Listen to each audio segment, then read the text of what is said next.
Dans la grande ville animée de lumière, se trouvait l'Académie des sciences Aetherium, réputée pour ses jeunes prodiges. Parmi eux, un trio inséparable, Léa, la tête pensante aux lunettes toujours de travers, Kevin, le bricoleur ingénieux, maître des circuits et des rouages, et Samira, l'artiste du groupe, capable de voir la beauté dans les moindres détails. Leur professeur de biologie, Monsieur Dubois, leur avait lancé un défi, créer la forme de vie la plus adaptable à un environnement simulé. Soyez audacieux. L'idée était de concevoir un organisme numérique, mais Kevin, toujours plus audacieux, avait suggéré, et si on essayait de la matérialiser un peu?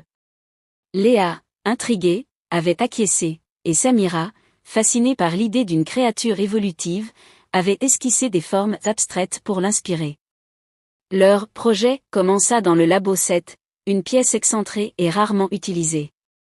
Ils construisirent un terrarium complexe, rempli de nutriments spéciaux, de lumière pulsante et de sons apaisants. Ils y insérèrent un biocode expérimental, mélange de données génétiques synthétiques et de leur propre énergie créatrice, comme aimait à dire Samira. Ils observaient une petite masse gélatineuse vibrer et croître. C'était leur bébé, leur expérience unique. Au début, la créature, qu'ils appelaient affectueusement Globule, était innocente. Elle changeait de couleur selon son humeur, vert quand elle était heureuse, bleu quand elle était curieuse. Léa notait avec fascination sa capacité à modifier son apparence pour s'adapter aux différents substrats qu'il plaçait dans le terrarium. Kevin s'assurait que ses besoins énergétiques étaient constamment satisfaits, tandis que Samira passait des heures à dessiner ses évolutions, captivée par ses formes toujours nouvelles. Mais peu à peu, Globule commença à montrer des signes étranges. Le verre du terrarium se fissurait sans raison. De petits objets métalliques disparaissaient inexplicablement du laboratoire. Les lumières dans le labo vacillaient et les systèmes se mettaient en veille sans intervention.